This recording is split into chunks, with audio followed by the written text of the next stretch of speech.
بسم الله الرحمن الرحيم. الحمد لله رب العالمين، وصلى الله على نبينا محمد وعلى آله وأصحابه أجمعين.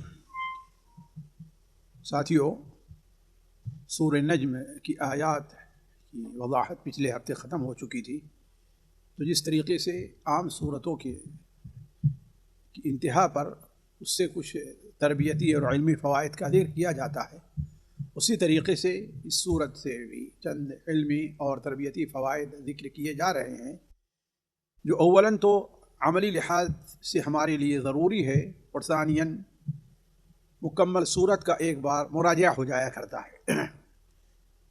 اللہ تبارک و تعالی نے اس صورت کی ابتدا میں نبی کریم صلی اللہ علیہ وسلم کے فضائل اور آپ صلی اللہ علیہ وسلم کے ساتھ اللہ تبارک و تعالیٰ کی خصوصی رعایت کا ذکر ہے، جس سے یہ بات ذہن میں لینی چاہیے، جیسا کہ بعض علماء نے لیا ہے کہ جو شخص نبی کریم صلی اللہ علیہ وسلم کا متبع ہوتا ہے، آپ صلی اللہ علیہ وسلم کا سچا پیروکار ہوتا ہے، اس کے ساتھ بھی کسی حد تک اللہ تبارک و تعالیٰ کی رعایت اور یہ خصوصیت رہا کرتی ہے۔ مثال کے طور پر اللہ تبارک و تعالی نے نبی صلی اللہ علیہ وسلم متعلق ارشاد فرمایا، ما ضل صاحبکم وما غوا۔ تو گویا اس آیت میں نبی کریم صلی اللہ علیہ وسلم کے سلوک، آپ کے طرز عمل اور آپ صلی اللہ علیہ وسلم کا جو طریقہ اور منہج رہا ہے، اللہ تبارک و تعالی اس کی اہمیت یا اس کی حقانیت کو واضح کر رہا ہے کہ ما ضل صاحبکم وما غوا۔ اسی طریقے سے جو شخص نبی کریم صلی اللہ علیہ وسلم کا متبع رہے گا، ضلالت اور گمراہی اس کے قریب نہیں آئے گی۔ فَإِمَّا يَأْتِيَنَّكُم مِّنِّي هُدًى فَمَنِ اتَّبَعَ هُدَايَ فَلَا يَضِلُّ وَلَا يَشْقَىٰ۔ اسی طریقے سے اللہ تبارک و تعالی نے نبی کریم صلی اللہ علیہ وسلم سے متعلق ارشاد فرمایا، وَمَا يَنطِقُ عَنِ الْهَوَىٰ۔ یہ نبی گویا قول اور قرار کے لحاظ سے بھی نبی کریم صلی اللہ علیہ وسلم کی فضیلت بیان کی گئی ہے کہ جھوٹ، دھوکہ اور لایعانی باتیں نبی صلی اللہ علیہ وسلم کے قریب تک بھی نہیں گزرتی ہیں۔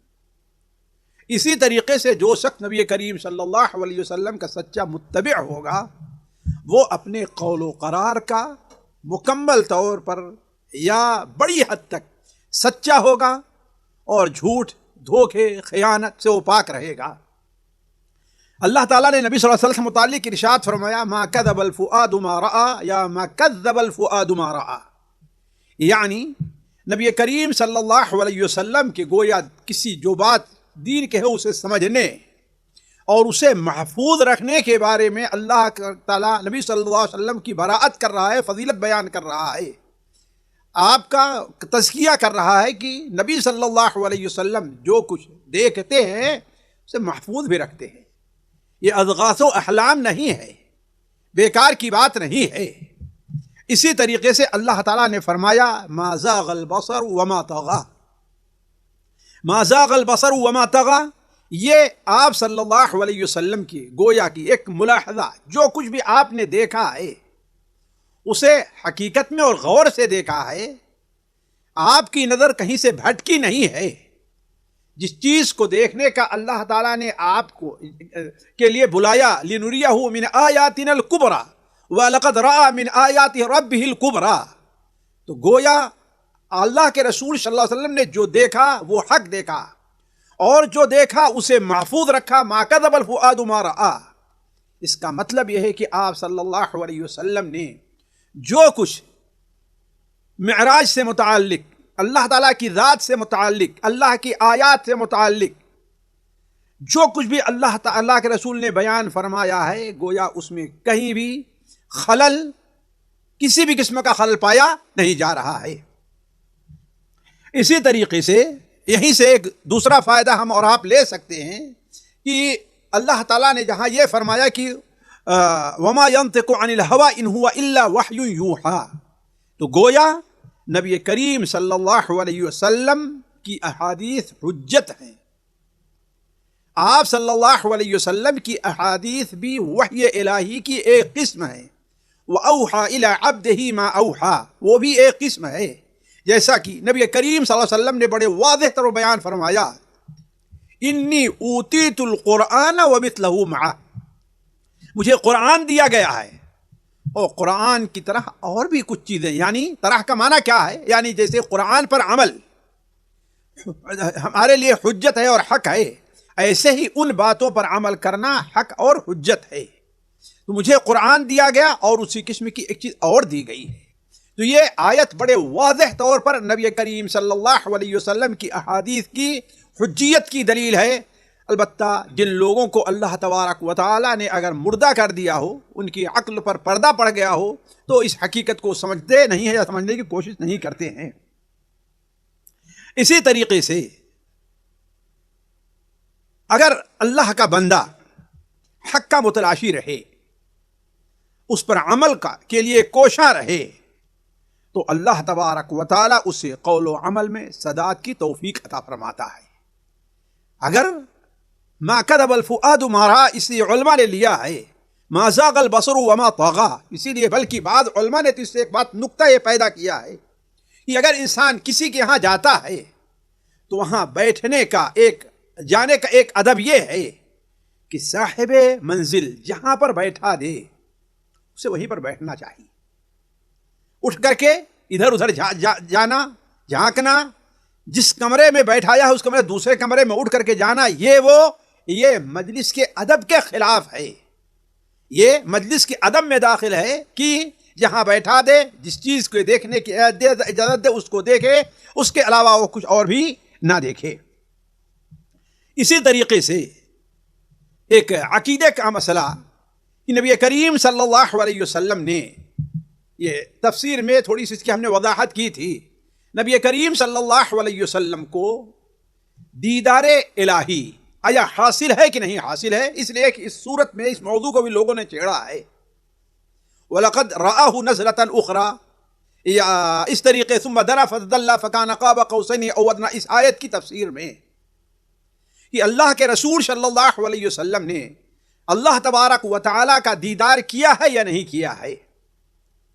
شروع میں یہ مسئلہ مختلف فی رہا. حضرت عبداللہ ابن عباس رضی اللہ تعالیٰ عنہ سے منقول ہے کہ اللہ تعالیٰ نے دیکھا، لیکن یہ بھی منقول ہے کہ رأى بفؤادہ، بقلبہ، اپنے دل سے دیکھا. تو اصل حقیقت یہ ہے، اور آخر میں تقریباً اہل سنت و جماعت کا یہ اجماع ہو چکا ہے کہ نبی کریم صلی اللہ علیہ وسلم نے اللہ تبارک و تعالیٰ کا دیدار نہیں کیا ہے.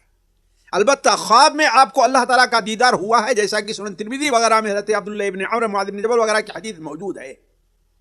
لیکن حالت بیداری میں یا شب معراج نبی کریم صلی اللہ علیہ وسلم کو اللہ تبارک و تعالیٰ کا دیدار نہیں ہوا ہے، جیسا کہ حضرت ابو ذر رضی اللہ عنہ روایت میں ہے کہ آپ نے فرمایا نور انا اراہ، وہ نور ہے اسے میں کیسے دیکھ سکتا ہوں.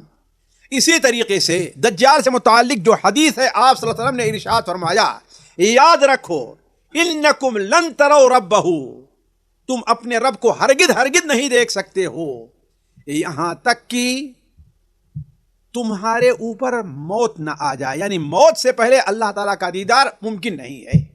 اسی لیے صحیح بخاری میں مائی عائشہ رضی اللہ تعالیٰ عنہ کے سامنے ان کے شاگرد جب مسروق ہیں شاید، جب نے سوال کیا تو سختی سے انکار کیا کہ جو شخص یہ کہتا ہے کہ اللہ کے رسول صلی اللہ علیہ وسلم نے اللہ تعالیٰ کو شب معراج میں دیکھا ہے تو وہ جھوٹ بول رہا ہے. تو اصل یہ ہے کہ نبی کریم صلی اللہ علیہ وسلم نے اللہ تبارک و تعالیٰ کا دیدار نہیں کیا. اور یہ اہل سنت جماعت کے عقیدے میں داخل ہے کہ حقیقی دیدار اللہ تعالیٰ کا کہاں ہوگا؟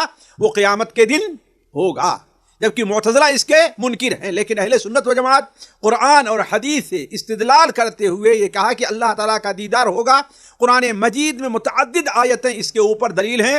وجوہ یومئذ ناظرۃ الی ربها، وجوہ یومئذ ناظرۃ الی ربها ناظرہ کلا انہم عن ربہم یومئذ لمحجوبون. یہ کافروں اور منافقوں کے بارے میں ہے کہ وہ لوگ اللہ تبارک و تعالیٰ سے حجاب میں ہوں گے، گویا مومن نہیں ہوگا. للذین احسنوا الحسنى وزیادہ، جن لوگوں نے نیکی کا کام کیا انہیں حسنہ جنت ہے، وزیادہ اور ایک زیادہ چیز بھی ہے. اور زیادہ کی تفسیر صحیح بخاری وغیرہ میں کیا وارد ہے کہ اللہ تبارک و تعالیٰ کی رؤیت ہے. تو اللہ تبارک و تعالیٰ کی رؤیت آخرت میں مؤمنین کو حاصل ہوگی. البتہ جو لوگ کافر اور منافق ہیں وہ لوگ اللہ تعالیٰ کے دیدار سے وہاں بھی محروم ہوں گے، اور مؤمنین کے لیے یہ سب سے بڑی نعمت وہاں پر ہوگی کہ اللہ تعالیٰ کا یعنی حقیقی محبوب کا دیدار ہو جائے. البتہ دنیا میں نبی کریم صلی اللہ علیہ وسلم اور کوئی بھی شخص اللہ تعالیٰ کا دیدار نہیں کر سکتا. لہذا اگر کوئی صوفی، کوئی بدعتی اس بات کا دعویٰ کرتا ہے کہ ہم نے اللہ تبارک و تعالیٰ کو دیکھا ہے، تو وہ شخص جھوٹ بول رہا ہے. جیسا کہ بعض صوفیہ کا قول ہے رأیت ربی بعین قلبی، تو یہ چیزیں کیا ہیں؟ وہ سراسر جھوٹ ہیں. البتہ جو اس میں ثم دنا فدل فکان قاب قوسین او ادنی ولقد رآہ نزلۃ اخری، یہ جس بات کا ذکر ہے وہ حضرت جبرائیل علیہ الصلوۃ والسلام کی رؤیت اور حضرت جبرائیل کے قریب ہونے کا ذکر ہے.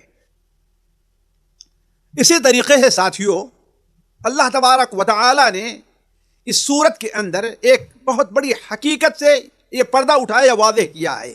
وہ کیا کہ شرک کرنا نادانی ہے، اور شرک کرنے والے نادان ہیں، اور اسی کے ساتھ ساتھ وہ ظالم بھی ہیں. نادان کیوں ہیں؟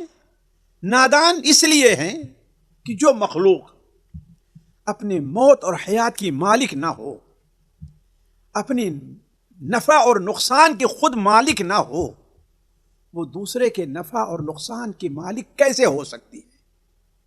کیسے ہو سکتی ہے؟ یہ سوچنے کی بات ہے. اور ظالم اس لیے کہ اللہ تبارک و تعالیٰ کی ایک حق تلفی ہے کہ عبادت، دعا، استغاثہ، التجا جو اللہ تبارک و تعالیٰ کا حق ہیں ایک دوسرے کو دے دیا جا رہا ہے. اسی لیے دیکھیں قرآن اس صورت کے اندر اللہ تعالیٰ نے اس پر بڑے واضح طور پر افرأیتم اللات والعزی ومناۃ الثالثۃ الاخری الکم الذکر وله الانثی تلک اذا قسمۃ ضیزی ان ہی الا اسماء سمیتموها انتم وآباؤکم ما انزل اللہ بها من سلطان. اللہ نے اس پر کوئی دلیل نازل نہیں کی ہے، گویا سارا کا سارا کیا ہے؟ باطل ہے. اسی طریقے سے درس کے دوران ہم نے یہ بات بیان کی تھی، اس کو بھی ذہن میں رکھیں کہ اہل سنت و جماعت کے نزدیک شفاعت دو طرح کی ہے. اہل سنت جماعت، اور میری مراد یہاں آخرت میں شفاعت ہے، دنیاوی شفاعت نہیں ہے. شفاعت دو طرح کی ہے، ایک شفاعت مثبتہ ہے اور ایک شفاعت منفیہ ہے. یعنی کچھ لوگوں کے لیے شفاعت کرنے کا وہاں پر اختیار دیا جائے گا، اور کچھ لوگوں کے بارے میں کسی کو قطعاً شفاعت کی اجازت نہیں ہوگی، اور نہ ہی کوئی آدمی ان کے لیے شفاعت کرنے کے لیے تیار ہوگا.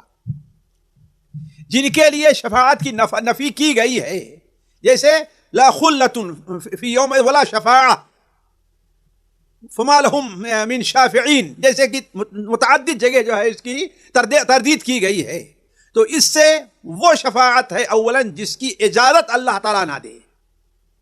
جیسا کہ بہت سے لوگ اس زعم میں جہالت کی بنیاد پر ہیں کہ اگر اللہ تبارک و تعالیٰ نہیں بھی چاہے گا پھر بھی ہمارے پیر چاہے عبد القادر جیلانی رحمہ اللہ ہوں یا دوسرے جن لوگوں کو انہوں نے پیر بنا رکھا ہے، وہ لوگ اللہ تعالیٰ کے نہ چاہتے ہوئے بھی نعوذ باللہ من ذالک ہماری شفاعت کرا دیں گے. یہ شفاعت قطعاً قیامت کے دن وارد ہے ہی نہیں. قرآن اور حدیث میں اس کی صراحت کے ساتھ نفی کی گئی ہے، ایک جگہ نہیں متعدد جگہ اس کی نفی کی گئی ہے.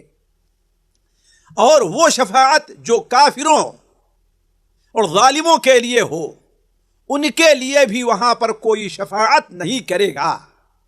کوئی نبی، کوئی ولی، کوئی فرشتہ کسی کافر کے لیے وہاں پر شفاعت نہیں کرے گا، اور نہ ہی کسی کی شفاعت اگر کی گئی تو قبول کی جائے گی اللہ تعالیٰ کے نزدیک. یہ تو شفاعت منفیہ ہے. شفاعت مثبتہ وہ ہے کہ کچھ لوگ وہاں پر نبیوں کی شکل میں ہوں، ولیوں کی شکل میں ہوں، رشتہ داروں کی شکل میں ہوں، نیک لوگوں کی شکل میں ہوں، فرشتوں کی شکل میں ہوں، اعمال کی شکل میں ہوں، وہاں پر کچھ ایسی چیزیں ہیں یا کچھ ایسی شخصیات ہیں جو سفارش کریں گی، لیکن اس کے لیے علماء نے 3 یا 4 شرطیں رکھی ہیں جس کو سامنے رکھنا چاہیے ہمیشہ۔ پہلی شرط یہ ہے کہ اولاً اللہ تبارک و تعالی شفاعت کی اجازت دے۔ جب تک اللہ تعالی شفاعت کی اجازت نہیں دے گا کسی کو شفاعت کا مجال نہیں ہوگا، حتیٰ کہ اللہ کے سب سے محبوب انسانوں میں سب سے اچھے طریقے پر اللہ کی عبادت کرنے والے ہمارے نبی صلی اللہ علیہ وسلم کو بھی بغیر اجازت کے شفاعت کا مجال نہیں ہوگا۔ آپ بھی جب شفاعت کرنا ہوگا، شفاعت کبریٰ جو آپ کو حاصل ہے کسی اور کو حاصل نہیں ہوگی، تو آپ صلی اللہ علیہ وسلم اللہ کے حضور تشریف لے جائیں گے اور سجدے میں گر پڑیں گے، اور خود آپ کا بیان ہے کہ ایسے ایسے کلمات اللہ کی حمد کو ہمیں سکھائے جائیں گے جو اس دنیا میں ہمیں معلوم نہیں ہے وہ کلمات۔ بلکہ حافظ ابن حجر رحمہ اللہ نے تو یہاں تک لکھا ہے کہ نبی کریم صلی اللہ علیہ وسلم 1 ہفتے تک سجدے میں پڑے رہیں گے، تب کہیں اللہ تعالیٰ کی طرف سے اجازت ہوگی کہ یا محمد ارفع راسک سل تعطى واشفع تشفع۔ تو جب آپ صلی اللہ علیہ وسلم کا یہ معاملہ ہے تو دوسرا کوئی بغیر اللہ کی اجازت کے شفاعت کیسے کر سکتا ہے؟ ایک چیز تو گویا شفاعت کی اللہ تعالیٰ اجازت دے، اور شفاعت کی اجازت جس کو دے وہی شفاعت کرے گا، جس کو شفاعت کی اجازت نہ دی جائے شفاعت کرنے کی وہ شفاعت نہیں کر سکے گا۔ اسی لیے بہت سے ایسے گناہ ہیں کہ ان کے مرتکبین حضرات کو شفاعت کی اجازت نہیں دی جائے گی۔ جیسے مثال کے طور پر زبان کی ایک برائی پر آپ نظر رکھیں، وہ برائی کیا ہے؟ لعن طعن کرنا۔ لعن طعن کرنے والے کو اللہ تعالیٰ قیامت کے دن شفاعت کی اجازت نہیں دے گا۔ لا يكون اللعانون شفعاء ولا شهداء يوم القیامہ، قیامت کے دن ان لوگوں کو شفاعت کرنے اور گواہی دینے کی اجازت ہوگی نہیں جس نے دنیا میں اپنی زبان کو جھوٹ لعن طعن سے سلامت نہیں رکھا ہے۔ اللہ تعالیٰ اس کی زبان کو کھولنے کی اجازت بھی نہیں دے کسی کی شفاعت کرنے کے لیے۔ تو گویا پہلی شرط یہ ہے کہ اللہ تعالیٰ جس کو شفاعت کی اجازت دے دے، شفاعت کی اجازت دے اور جس کو دے دے۔ دوسری چیز یا تیسری چیز جس کے لیے شفاعت کی اجازت دے، یعنی یہ نہیں ہے کہ شفاعت کی اجازت ہوگی آپ شفاعت کر سکتے ہیں تو جس کے لیے چاہے اور جتنے لوگ لے چاہے شفاعت کر دیں، نہیں۔ خود نبی کریم صلی اللہ علیہ وسلم کی حدیث میں ہے صحیح بخاری میں کہ وَيُحَدُّ لِي حَدًّا، میرے لیے ایک حد مقرر کر دی جائے گی کہ میں شفاعت کروں اتنے لوگوں کے لیے۔ اسی لیے اللہ تعالیٰ فرمائے گا جاؤ جس کے دل میں ایک دینار کے برابر، ایک درہم کے برابر ایمان ہے اس کو جنت سے جہنم سے نکال کر کے لے آؤ۔ تو گویا جس کے بارے میں شفاعت کی اجازت دی جائے گی اور جتنی مقدار میں شفاعت کی اجازت دی جائے گی، یہ چیز تو 4 چیزیں ہیں۔ پہلے شفاعت کی اجازت ہو، جس کو شفاعت کی اجازت ہو، جس کے لیے شفاعت کی اجازت ہو، اور جتنی مقدار میں شفاعت کی اجازت ہو۔ یہی 4 شرطیں ہیں جس کے لیے ضروری ہے کہ یہ 4 شرطیں پائے جائیں تو کوئی آدمی شفاعت کسی کی کر سکے گا۔ اور اسی طرف اشارہ اللہ تعالیٰ فرمایا ہے وَكَم مِّن مَلَكٍ فِي السَّمَاوَاتِ وَالْأَرْضِ لَا تُغْنِي شَفَاعَتُهُمْ شَيْئًا إِلَّا مِن بَعْدِ أَن يَأْذَنَ اللَّهُ لِمَن يَشَاءُ وَيَرْضَىٰ، بعد اس کے کہ اللہ تعالیٰ اجازت دے دے، لمن جس کے لیے اجازت دے دے، اور شرط ہے جس کے لیے دے اللہ تعالیٰ اس کے عمل سے راضی ہو، یعنی اس کے اندر توحید پائی جائے، شرک اور کفر نہ ہو۔ ساتھیوں ایک اور نقطہ غور کرنے کی ہے اور اس پر اپنی تربیت کرنے کی ضرورت ہے، وہ یہ کیا؟ آخرت پر ایمان بندے کو قول و عمل میں سداد عطا کرتا ہے۔ ذرا غور کریں، یعنی جس کا ایمان آخرت پر جس قدر زیادہ ہوگا وہ اپنے قول میں اتنا ہی درست اور سچا ہوگا، اپنے عمل میں اتنا ہی سیدھا ہوگا۔ اب اگر ہم میں کا کوئی شخص یہ محسوس کرتا ہے کہ ہم آخرت پر تو ایمان رکھتے لیکن پھر قول کے لحاظ سے اور عمل کے لحاظ سے وہ ایسا نہیں ہے جیسا شریعت مطالبہ کرتی ہے، یا اس کے قریب بھی نہیں ہے، تو اس کا مطلب یہ ہے کہ اس بات کی ضرورت ہے کہ وہ اپنا محاسبہ کرے، اپنا مراجعہ کرے اپنے ایمان کا۔ اس کا مطلب اس کے ایمان بالآخرت میں کہیں نہ کہیں خلل پایا جا رہا، اور یہ چیز قرآن مجید میں اور حدیث رسول میں متعدد جگہ بیان ہوئی بڑی وضاحت کے ساتھ۔ بلکہ کتنے ایسے کام ہیں جن سے متعلق اللہ تعالیٰ فرمایا کہ من کان یؤمن باللہ والیوم الآخر فلیکرم ضیفہ، من کان یؤمن باللہ والیوم الآخر فلا یؤذی جارہ۔ اس طریقے سے دیکھیے آپ، جو اللہ پر اور آخرت کے دن پر ایمان رکھتا ہے۔ اور اسی طرف اشارہ فرمایا اللہ تعالیٰ ان الذین لا یؤمنون بالآخرہ لیسمون الملائکۃ تسمیۃ الانثی، یعنی جس کا ایمان آخرت پر ہوگا اس سے ایسی چیزیں سرزد نہیں ہو سکتی۔ اور آج اس مادیت کے دور میں ساتھیوں، ہمارا اور آپ کا ایمان آخرت پر سے بہت کمزور ہے۔ آخرت پر ہمارا ایمان اولاً ایک سمجھیے کہ مجمل جیسا رہ گیا ہے، اور ایمان، اس ایمان کے اوپر کتنی پرچھائیاں اور کتنے چھائیں پڑی ہوئی ہیں جس کو دور کرنے کی ضرورت ہے۔ اس لیے دیکھیں کہ عموماً ہمیں آپ دیکھیں کہ ہماری رغبت دین اور دینی عمل کی طرف کم ہوا کرتی ہے۔ اللہ تعالیٰ کے حقوق کی ادائیگی میں ہمیں لذت نہیں ملتی، اللہ تعالیٰ کے حقوق کی ادائیگی کا شوق نہیں پیدا ہوتا۔ اس کا مطلب کیا ہے؟ آخرت پر ہمارا ایمان بہت کمزور ہے۔ اسی کے برخلاف یا اسی طریقے سے یہ دیکھ لیجئے، جس بندے کا تعلق دنیا سے جس قدر زیادہ ہوگا اسی قدر اللہ تبارک و تعالیٰ کے ذکر سے بندہ دور ہوگا۔ جس شخص کا تعلق دنیا سے جس قدر زیادہ ہوگا اسی قدر اللہ تبارک و تعالیٰ سے اس کا تعلق کمزور، اور اللہ تعالیٰ کے ذکر سے اتنا ہی وہ دور رہے گا۔ جیسا کہ اللہ تعالیٰ نے کہا وَلَمْ يُرِدْ إِلَّا الْحَيَاةَ الدُّنْيَا ذَلِكَ مَبْلَغُهُم مِّنَ الْعِلْمِ، یعنی یہ خرابی جو ذکر کی گئی یہ کیوں ہے؟ اس لیے کہ ان لوگوں نے صرف دنیا کی زندگی کو چاہا ہے۔ لہذا ایک اور چیز ساتھیوں، نبی کریم صلی اللہ علیہ وسلم کو اللہ تبارک و تعالی ہدایت دیتے ہوئے فرما رہا ہے کہ آخر میں وَهُوَ أَعْلَمُ بِمَنِ اهْتَدَىٰ، اللہ تعالیٰ ہی بہتر جانتا ہے کہ کون ہدایت پر آنے والا ہے۔ یعنی ہمیں اور آپ کو یہ معلوم نہیں ہے کہ کون ہدایت پر رہے گا اور کون گمراہی پر رہے گا، کس کو کب کہاں سے کیسے ہدایت مل سکتی ہمارے علم میں نہیں ہے۔ لہذا ہمیں کیا ہونا چاہیے؟ فذکر ان نفعت الذکریٰ، تمہیں کیا کرنا چاہیے؟ نصیحت کرنی چاہیے۔ اسی لیے دعات، معلمین اور مربین کو چاہیے کہ وہ دعوت کے کام میں لگے رہیں۔ لوگوں کا دعوت قبول نہ کرنا، دعوت سے دور بھاگنا، دعوت سے اعراض کرنا، آپ سے پیچھا چھوڑانا، یہ ساری چیزیں دعوت کے کام میں مشغول رہنے کے اندر حائل نہیں ہونی چاہیے۔ کیوں؟ یہ بات آپ کے ہر انسان کے تجربے میں آئی ہوگی کہ ایک شخص بسا اوقات 1 سال 2 سال 3 سال 4 سال 10 سال تک نصیحت سنتا رہتا ہے، یہاں تک کہ ہم اور آپ مایوس ہو جاتے ہیں کہ اب یہ ہدایت پر نہیں آئے گا، لیکن ایک دن آتا ہے کہ اللہ تعالیٰ اسے ہدایت دے دیتا ہے۔ 10واں فائدہ یہ علمی بھی ہے اور تربیتی بھی ہے، وہ یہ کہ گنہگاروں کے ساتھ اللہ تبارک و تعالیٰ کا عدل ہے۔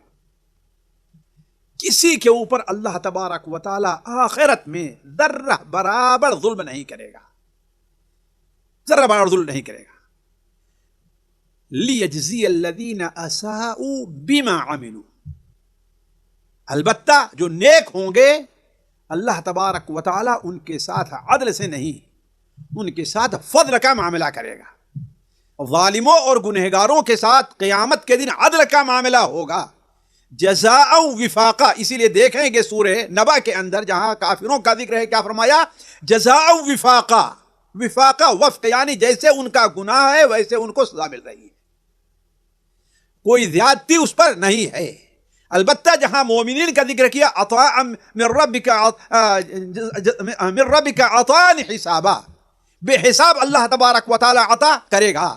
تو مومن کے ساتھ اللہ تبارک و تعالیٰ کا معاملہ قیامت کے دن فضل کا ہوگا، اور کافر کے ساتھ اللہ تعالیٰ کا معاملہ عدل کا ہوگا۔ وَإِن يَكُنْ حَسَنَةً يُضَاعِفْهَا، وَيُؤْتِهِ مِن لَّدُنْهُ أَجْرًا عَظِيمًا، اللہ تعالیٰ اپنے بہت بڑے اجر سے نواز دے گا۔ ساتھیو، اس جملے پر یا اس فائدے پر جو ہے بڑا تعجب ہے، وہ یہ کہ ہم توجہ نہیں دیتے۔ وہ کیا؟ اللہ تبارک و تعالیٰ کے علم کی وسعت ہمارے آپ کے تصور اور خیال سے بہت اوپر کی چیز ہے، بہت باہر کی چیز ہے۔ ہم اور آپ سمجھ نہیں سکتے، تصور نہیں کر سکتے، اس کا سوچنا اور سمجھنا دور کی بات، تصور نہیں کر سکتے۔ دیکھیے اللہ تعالیٰ کا علم کتنا وسیع ہے۔ اس میں اللہ تعالیٰ نے فرمایا هو اعلم بكم اذ انشأكم من الارض واذ انتم اجنة في بطون امهاتكم۔ ذرا غور کریں، اجنہ بندہ انسان کا نطفہ ہوتا ہے، علقہ ہوتا ہے، مضغہ ہوتا ہے، ان سارے کے بارے میں اللہ تعالیٰ کو مکمل علم ہے کہ کون سا نطفہ علقہ بنے گا، کون بیکار ہو جائے گا، کون سا علقہ مضغہ ہوگا، کون نہیں، کون سا مضغہ آگے بڑھ کر کے ہڈی والا کون نہیں، یہ ساری چیزیں۔ هو اعلم بكم اذ انشأكم من الارض۔ سبحان اللہ، ہمیں ہمارا جسم ہے، ہمارے جسم میں دنیا کے کس حصے کی مٹی آئی ہے اللہ یہ بہتر جانتا ہے، ہم نہیں جانتے، ہم نہیں جانتے۔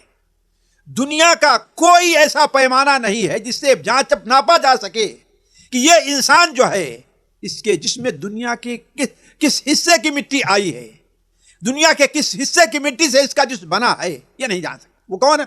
هو اعلم بكم اذ انشأكم من الارض واذ انتم اجنة في بطون امهاتكم فلا تزكوا انفسكم۔ ذرا غور کریں، ایک اور نقطہ، اہل جنت کی یہاں پر کچھ صفات بیان ہوئی ہیں، ان میں سے ایک صفت بڑی اہم ہے، لِيَجْزِيَ الَّذِينَ أَسَاءُوا بِمَا عَمِلُوا وَيَجْزِيَ الَّذِينَ أَحْسَنُوا بِالْحُسْنَىٰ۔ جنہوں نے نیک کیا انہیں اللہ اچھا بدلہ۔ کون ہیں وہ لوگ؟ الَّذِينَ يَجْتَنِبُونَ كَبَائِرَ الْإِثْمِ وَالْفَوَاحِشَ إِلَّا اللَّمَمَ۔ ساتھیو، اس پر توجہ دینے کی ضرورت اپنی تربیت کے طور پر کہ ہم جنت کے وارث کب بنیں گے۔ جنت کے وارثین کی جو ایک صفت ہے وہ کیا ہے؟ یجتنبون کبائر الاثم، کبائر اور فواحش سے وہ اپنے آپ کو بچاتے رہتے ہیں۔ ذرا ہم دیکھیں، ہم کبائر میں زبان کے لحاظ سے، اپنے خیالات کے لحاظ سے، اپنے عمل کے لحاظ سے کہیں ہم کبائر میں مبتلا تو نہیں ہیں؟ اگر ہم مبتلا ہو گئے تو ہمارا کتنا بڑا خسارہ ہوگا۔ اس لیے کہ جنتیوں کی ایک صفت یہ بھی ہے، قرآن مجید ایک سے زائد جگہ سورہ آل عمران میں بھی ہے، والذین اذا فعلوا فاحشۃ وظلموا انفسهم ذکروا اللہ فاستغفروا لذنوبهم ولم يغفروا الذنوب الا انت ولم يصروا على ما فعلوا وهم يعلمون۔ وہ کبائر سے پرہیز کرتے ہیں، صغائر کا ارتکاب ہوا اصرار نہیں کرتے، اس پر توبہ کرتے ہیں اللہ تعالیٰ سے۔ یہ بات سوچنے کی ضرورت ہے۔ اسی طریقے سے ایک اور نقطہ، انسان کو اپنا تزکیہ نہیں کرنا چاہیے، اس لیے کہ اسے نہیں پتا کہ کیا اس کا انجام ہوگا، نہیں پتا کہ وہ جو نیکی کر رہا ہے اس میں کہیں خلل تو نہیں ہے، ہماری نیت میں کہیں خلل تو نہیں ہے۔ اسی طریقے سے دوسرے کی بیجا تعریف کی ممانعت، لوگ اس پر توجہ نہیں دیتے ہیں، حتیٰ کہ دعات اہل علم جلسے میں کھڑے ہوئے کوئی خطیب کو بلانا ہے تو اس کے تعریفات کے پل باندھنا شروع کر دیتے ہیں اور کہتے ہیں کہ ہم تعارف کرا رہے ہیں۔ وہ تعارف نہیں ہوتا ہے، وہ تعریف ہو جاتی ہے۔ اور بڑا تعجب ہوتا ہے کہ وہ لوگ جو اپنے کو اہل حدیث، قرآن و سنت کے متبعین کہتے ہیں، وہ اس قسم کی باتیں شروع کر دیتے ہیں۔ یہ کہاں سے جائز؟ اللہ تعالیٰ کیا فرمایا؟ فَلَا تُزَكُّوا أَنفُسَكُمْ هُوَ أَعْلَمُ بِمَنِ اتَّقَىٰ فَلَا تُزَكُّوا أَنفُسَكُمْ۔ اس میں دونوں معنی اپنے آپ کا تزکیہ نہ کرو، دونوں ہیں، یعنی خود اپنے آپ کا، اور انفسکم یعنی جیسے دخلتم فسلموا علی انفسکم یعنی اپنے اہل خانہ، تو اپنے بھائیوں کا بھی تزکیہ نہ کرو، دونوں معنی اس کے اندر داخل ہیں۔ تو انسان اپنا تزکیہ اور دوسروں کی بھی بیجا تعریف سے گویا انسان کو پرہیز کرنا چاہیے۔ ایک اور بڑا لطیف نقطہ آپ کو شاید کہیں ملے، مجھے ایک جگہ مل گیا اس لیے میں اس کا ذکر کر رہا ہوں۔ هو اعلم بمن اتقى، هو اعلم بمن اتقى، اس سے بعد علماء نے یہ استدلال کیا ہے کہ نماز ہے، روزہ ہے، حج ہے، زبان سے نیت نہیں کرنی چاہیے، زبان سے نیت، اس لیے کہ عالم ہوا عالم، اللہ تعالیٰ بہتر جانتا ہے۔ اب کس کو بتا نیت کرتا ہوں میں 2 رکعت نماز فرض پیچھے پیش امام کے منہ میں کعبہ شریف کے، اللہ تعالیٰ نہیں جانتا، یا پہ کہہ رہے ہیں نہیں۔ وقت زیادہ ہو گیا، بس 2-4 فائدے اور ذکر کر کے. کوئی بھی عمل خیر بندہ کرے، اب اگر ایک بار عمل خیر شروع کر دیا ہے تو اس کو اس کے اوپر ثابت قدم رہنا چاہیے، دوام. خیر العمل ما ادومہ وان قل، بہتر عمل وہ ہے، آپ صلی اللہ علیہ وسلم نے ارشاد فرمایا، جو جس پر دوام برتے، اگر تو تھوڑا ہی کیوں نہ ہو. اللہ تعالیٰ نے کیا فرمایا ہے؟ افرأیت الذی تولى وآتى قلیلا وأکدا، یعنی تھوڑا دیا اور رک گیا. اس کی تفسیر زیادہ راجح انہوں نے کیا کی ہے کہ یعنی عمل خیر شروع کیا اور اس کے بعد رک گیا ہے. اسی طریقے سے علم غیب اللہ تعالیٰ کا خاصہ ہے. یہ قرآن مجید میں اس قدر تفصیل اور وضاحت سے بیان ہوا ہے کہ اسے ذکر کرنے کی ضرورت ہی نہیں ہے. لیکن ہمارے یہاں جو لوگ صحیح راستے سے بھٹک گئے، وہ لوگ ولیوں کے لیے، انبیاء کے لیے اور اس کے لیے علم غیب کہتے ہیں ان کے پاس، حتیٰ کہ ومن علمہ علم اللوح والقلم، نعوذ باللہ من ذالک، لوح قلم کا بھی علم ان کے پاس ہے، نعوذ باللہ. یہ کیسے ممکن؟ اللہ تعالیٰ نے بڑے واضح طور پر فرمایا ہے کہ عندہم علم الغیب، کیا ان کے پاس غیب کا علم ہے؟ گویا غیب کا علم اللہ تعالیٰ کے پاس موجود ہے. خیر ساتھیو، اور آخر میں ایک فائدہ وہ یہ ہے کہ نصیحت، خصوصاً قرآن سے نصیحتوں کے موقع پر ان سے متاثر ہونا اور رونا اہل حق کا شیوا ہے. اس لیے کہ اللہ تبارک و تعالی نے کافروں کی صفت یہ بیان کی گئی ہے کہ وَأَنْتُمْ فَلَا تَبْكُونَ وَأَنْتُمْ سَامِدُونَ، یعنی تم روتے نہیں اور ادھر غافل ہو.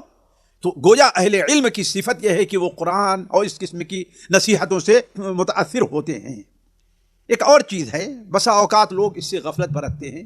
بعض لوگ بعض صورتیں نہیں پڑھیں گے، چاہے اکیلے نماز پڑھنی ہے یا امام ہے، تو صرف اس لیے کہ اس میں سجدہ آئے گا. اسی لیے آپ دیکھیں، میں مثال دیتا ہوں آپ کو، قرآن مجید کی سورت اقرأ باسم ربک الذی خلق، کتنے لوگ ہیں ہم میں جو یہ کہہ سکتے ہیں ہاں ہم نے اپنے امام کو سال میں ایک بار پڑھتے سنا ہے. اس صورت کیوں، حالانکہ اس سے اگلے پچھلے ساری صورتیں آپ نے سنی ہوں گی، لیکن اس کو کیوں نہیں پڑھتے؟ کیا یاد نہیں ہے؟ یاد ہے. اور پھر آپ سے بھی سوال ہے کہ آپ جتنے لوگ ہیں بتائیے کون لوگ ہیں جو اس صورت کو اپنی نماز میں پڑھتے ہیں؟ صرف اسی لیے ہوگا نا کہ اس میں سجدہ ہے، جبکہ سجدہ قرآنی سجدہ کی بڑی اہمیت ہے. فَاسْجُدُوا لِلَّهِ وَاعْبُدُوا، یہ پہلا سجدہ ہے.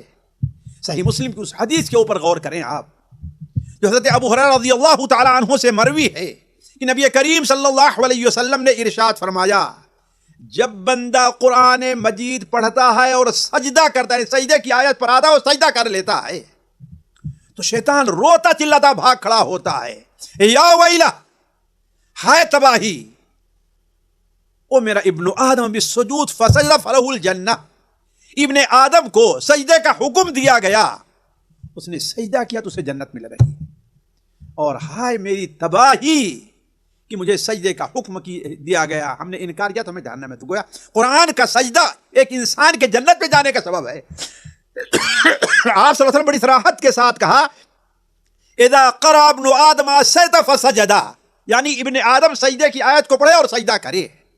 لیکن ہمارے ہاں کتنی کوتاہی ہم اس سے برتتے ہیں.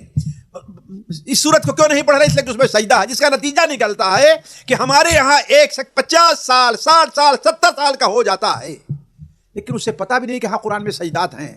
ورنہ آپ دیکھ لیجیے، آپ حرم میں چلے جائیے جمعہ کے دن حرمین میں، جب سورہ سجدہ کی تلاوت ہوتی ہے تو آپ کو آدھے سے زیادہ لوگ جو ہے آپ کو کھڑے دکھائی دے گے اور آپ سجدے میں گیا ہوا ہے. کیوں؟ انہوں نے کبھی سنا ہی نہیں کہ سجدہ ہے.